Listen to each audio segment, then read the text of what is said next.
Hey everybody, welcome back into Bayou Time. Harry McCullough here. We take a little time to talk about Terrebonne 200 and the festivities that have been going on all year long. To do that, we'll have Ann Piku, Main Street Manager, home of Downtown Development Corporation. Chris Pulaski, who is, of course, the chairman of Terrebonne 200. So, guys, thanks so much for being here. Thanks for having us. And so, Chris, I know you've been doing it the whole time, but you brought in Ann because this week's topic is architecture. That's correct. And you know, Ann's also been involved in the overall planning committee as well. So she's been since the inception of this thing. But as you know, we divided life in Terrebonne Parish into 12 different topics, and we've basically been doing highlighting a topic since April in a series of presentations.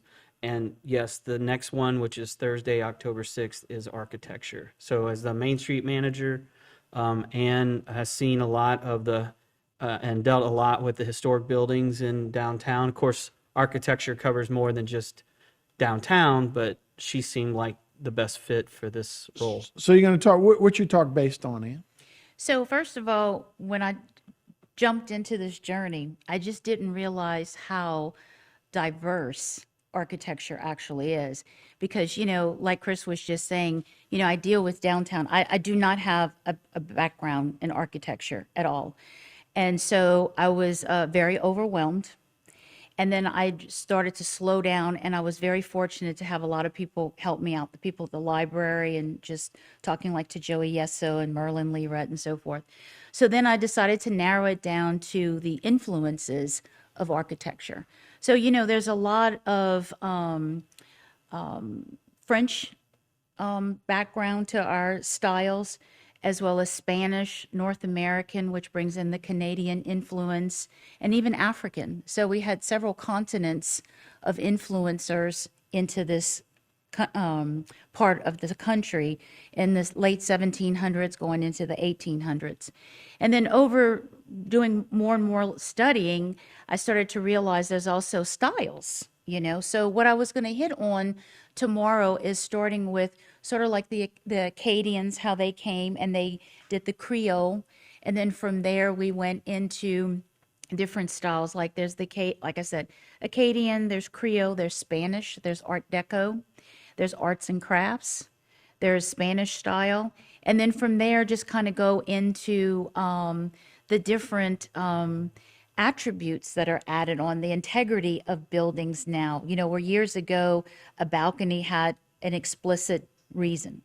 It was for to get out of the weather, basically. Right. Mm-hmm. Today, if you have a balcony, it kind of shows that you have Look good. more money, Right. and it also, you know, aesthetically is a pleasing and so forth. But a lot, you know, what I've learned, if I can wrap it up, what I learned a lot is that what happened in the late 1700s going into the 1800s till today, we still use a lot of the same influences. We just use different materials. Right. And years ago, things were very organic because you use the cypress that was in your backyard. We had a lot of cedar in those days, so that's how they made or used the materials for their rooftops. Mm-hmm. And so having an autistic kid, I started to think about how it helps with all your different senses, you know, so the texture of the wood, some of it is smooth, some of it's rough. Then you also went into the smelling the actual organic of cypress wood. Everybody loves the smell of cypress and Right. cedar. And cedar. And so it definitely was a very educational project. And I hope I won't bore the pants off of people tomorrow, but I'm just going to just leave it with this saying that I have a little show and tell. Like I Sure. want people to be involved in my project. Right. So I hope tomorrow to make it fun. Yeah, we have a little board here that'll show the time. Of course, it'll be on Thursday. So it'll be at the Terrebonne Parish. Gordon Dove invites you to celebrate with us, so to highlight the history, and we've been doing it Thursday, October 6th, and it's going to be at the Barry Beaumoulin Civic Center, meeting room 3, so 6 p.m. So yeah, it's been a great series, and I'm sure you're excited to be part of it. Do we have anything unique to our area that other areas don't have? Believe it or not, for being such a small community, Art Deco, which I'm not going to tell you which one it is. Right. But we have a lot of styles, especially in the downtown area. And even the plantations, the existing ones, as Right. well as some that unfortunately were torn down. And then believe it or not, where the old, where the present courthouse is, excuse me, not the present courthouse, but the annex. There was a beautiful building there that was old Right. Terrebonne High School, Yeah, I was about which to say. we tore down. So if there's anything that I can say is that we lost a lot of Right. beautiful buildings because we wanted to be modernized. Sure. And Yeah. so we lost some of There's that Home integrity. Elementary, I guess, was over there too, and junior high. But that Terrebonne High School building is beautiful, and you think how old that building is. And man. we had a few buildings built with Yeah. WPA money in the 1930s. So we're very fortunate for a small community. Yeah. So, yeah, Chris. So this has to be another one of those anticipated topics that a lot of people are interested in. That's right. That's right. And so architecture is this Thursday, October 6th. But we still have 3 more topics that are coming up. Of course, we have the festival. But the 3 topics that we have left are sports, seafood, and entertainment. So Yeah. still quite a bit to cover. Oh, it's been great. Turnout's been good for most of these. Yes, sir. The last one that we had was culture, and it was so big, topic-wise. It was on 2 different days, and both days were standing room only. Yeah. There was a lot of people, a lot going on at those events. No, it's so good, and yeah, I learned everything. Just talking to you guys every week, it's just so good to talk about it. So, and let's talk a little bit. 200 years is a long time for anything. So you're right. So we went from an agriculture and a fishing and fur trading and salt, and agriculture. Then we went to oil fields. So that our agriculture, our architecture has changed a lot over that period. Oh, it has. And yet it still stayed the same. Yeah. Like we were talking just a minute ago, they still use the same architectural integrity designs. It's just they use different materials now. But the styles, and the new thing right now is more that French contemporary that everybody's kind of going into.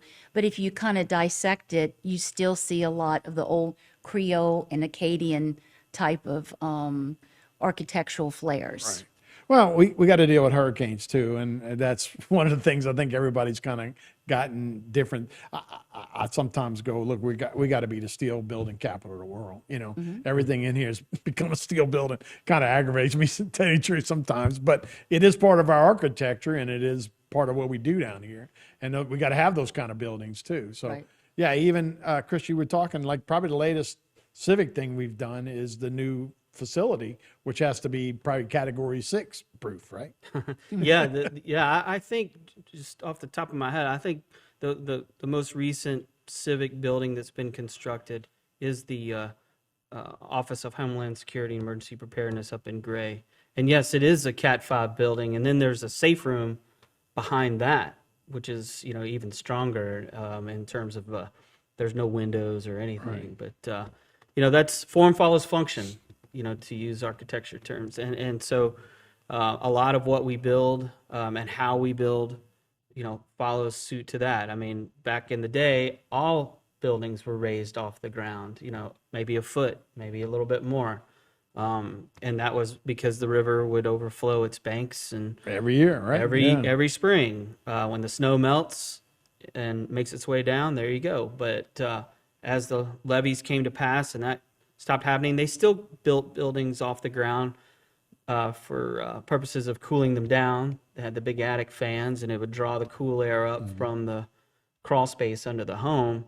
And then, as time went on in the 50s and 60s, it started moving over to more of a slab on grade method of construction, both residential and commercial. Which is nice and convenient, but yeah, it wasn't probably built for this area. Yeah. Probably a little.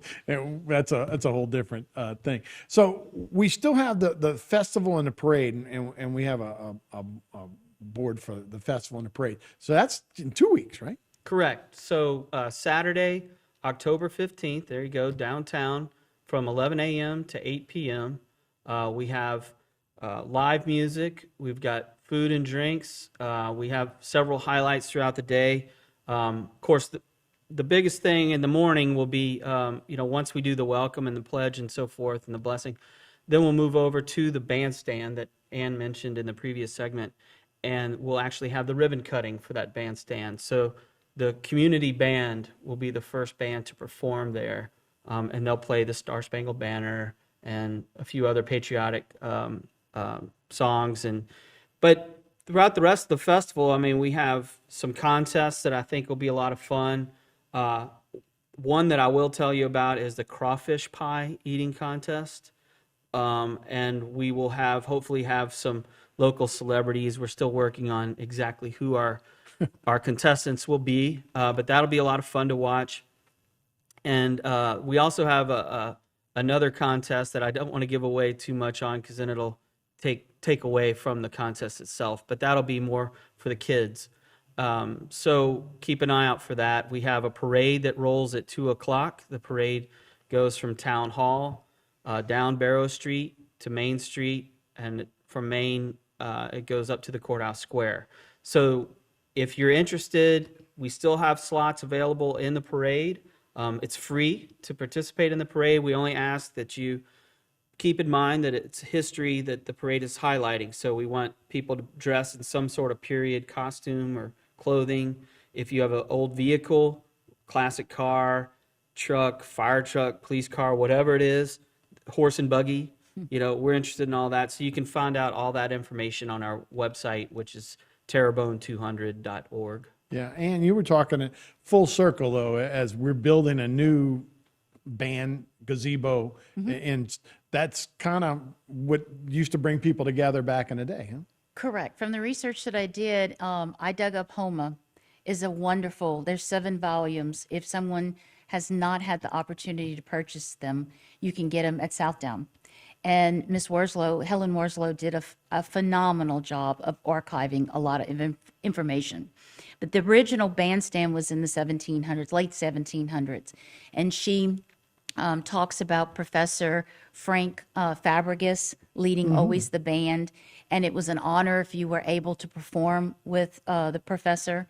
But people gathered there. And the Hatch Foundation, which I'll go over in a little bit of my history of the Hatch Foundation tomorrow, is a way for them to give back to the community, for people to have bands and different things, for us to gather and have quality of life, and for all of us to come together. Right. And volunteers, speaking of giving back, we're still looking for volunteers. Sure. I mean, we have volunteer slots available for both the parade and the festival itself.